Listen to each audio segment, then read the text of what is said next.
So you got a brother that was, I guess, was checking his wife's DMs and saw Rev in her inbox. So he decides to go confront Rev. Let's go ahead and roll that clip. Caught the pastor that was in my wife's inbox. It's the pastor in my wife's inbox. Hey, pastor. Using my wife's inbox. Using my wife's inbox. You was talking about when my wife takes showers, she pray to God, and how she talk about God.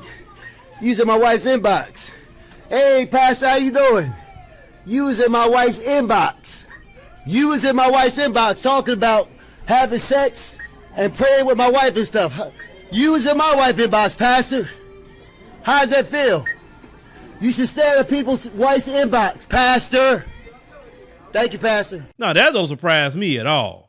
The times that I were in church, it was always some sort of scandal with a preacher.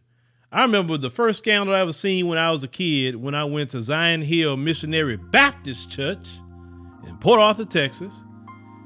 They had a preacher by the name of Reverend Davis. Never forget that. He was the associate pastor, and the senior pastor was Reverend T.F. Simmons. Well, they had this woman in the choir. Her name was Shirley. Okay, Sister Shirley, and she ended up getting pregnant. Okay, she was pregnant. Well, then it came out that it was Reverend Davis' kid.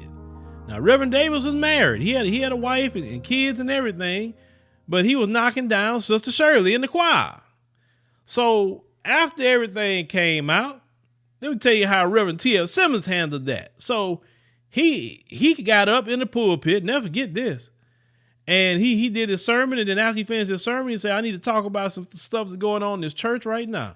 And he turned around and he said, Reverend Davis, you're supposed to be my associate pastor. And what you done is just despicable. And then he looked and he said, Sister Shirley, I know he got you pregnant. Now, why did you sit up there and sleep with a married man? You sit up here pregnant with that man's child. You hurt, Sister Davis over here. You hurt her. And saying, Reverend Davis, you know better because you're supposed to be a man of God. You despicable. You're not going to be the associate pastor anymore. So don't even come back over here to this church. Go somewhere else. He said, I'm not going to have nobody here doing things against the Lord. And, never seen Reverend Davis anymore. And I'm like, my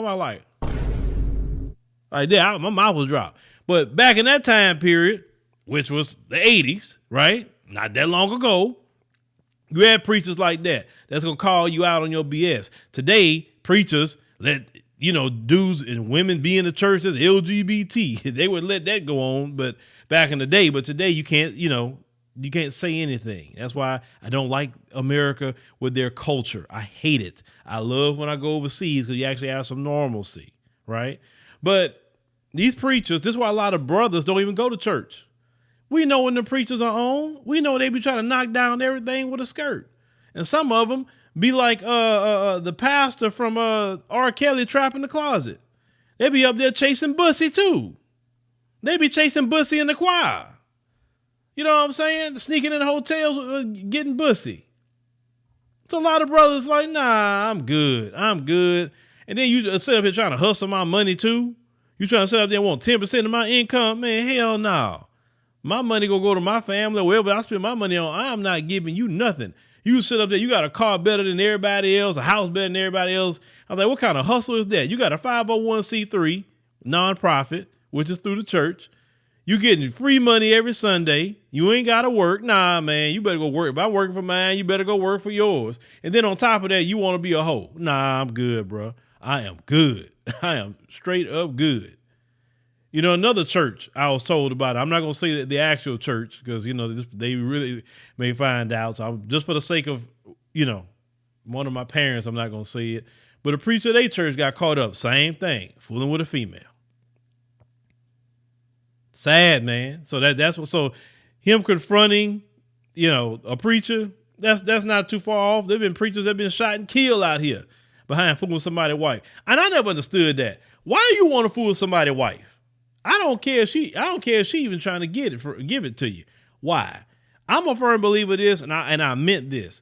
You don't need no wolf puss that has drama attached to it. What I mean is, if she is married, then it's going to be drama attached to that. A lot of drama. Why do you want to bring that to yourself? Hell, a female got a boyfriend. You say, well, I got a boyfriend. Okay, cool. But some of y'all like, I don't care. And then sometimes y'all get into some drama that you wouldn't have got into if you just you left that female alone. There's so many of them out here single, like pick one.